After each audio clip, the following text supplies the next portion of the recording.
এয়া কোচবিহাৰ পেলেচ। কোচবিহাৰ পেলেচটো কোচবিহাৰ ৰাজবাৰী নামেও জনা যায়। কোচবিহাৰ পেলেচটো ৱেষ্ট বেংগলত অৱস্থিত।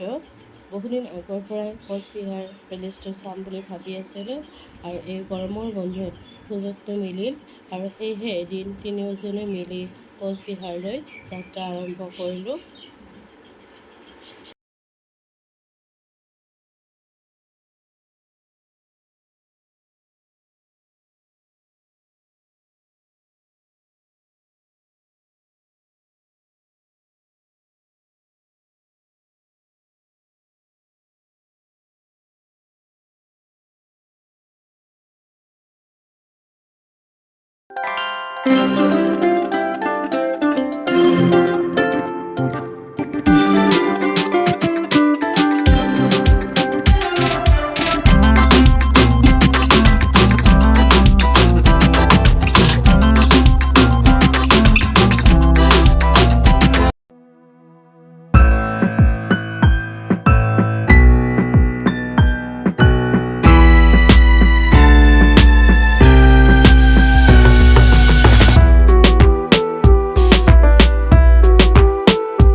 এটা মিউজিয়ামো আছে।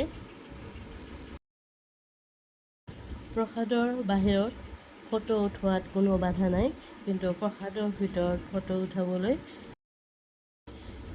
টিকট লৈ প্ৰসাদটিত সোমোৱাৰ পিছত প্ৰসাদৰ ভিতৰত মাত্ৰ 3 ঘণ্টাহে থাকিব পাৰে। তাতকৈ বেছি সময় পৰ্যটকক থাকিবলৈ দিয়া নহয়। এই কোচবিহাৰ পেলেচটো ইটালিয়ান আৰ্কিটেক্সাৰত বনোৱা হৈছে। এই কোচবিহাৰ পেলেচটি গল্ডেন জুবলি পেলেচ নামেও জনা যায়। কোচবিহাৰ ৰজা মহাৰাজ নৃপেন্দ্ৰ নাৰায়ণে 19 শতিকাত এই ৰাজবাৰীটো সজাইছিল বুলি জনা যায়। এই প্ৰাসাদৰ ভিতৰ ভাগ অতি ধুনীয়া, খুবেই সুন্দৰ। ভিতৰত এটা মিউজিয়ামো আছে। সেই মিউজিয়ামটোৰ পৰা আমি সেই দিনৰ ভালেমান তথ্য জানিব পাৰিলোঁ। প্ৰাসাদটিৰ আটাইকেইটা কোঠালি পৰ্যটকৰ বাবে মুকলি কৰি দিয়া হোৱা নাই। মাত্ৰ কেইটামান কোঠালিহে পৰ্যটকে প্ৰৱেশ কৰিব পাৰে। সেই কোঠালিকেইটাত পুৰণি ৰজা ৰাণীৰ ফটো লগোৱা আছে, লগতে তেওঁলোকে ব্যৱহাৰ কৰা বিভিন্ন খেলৰ সামগ্ৰী, আচবাব পত্ৰ আছে।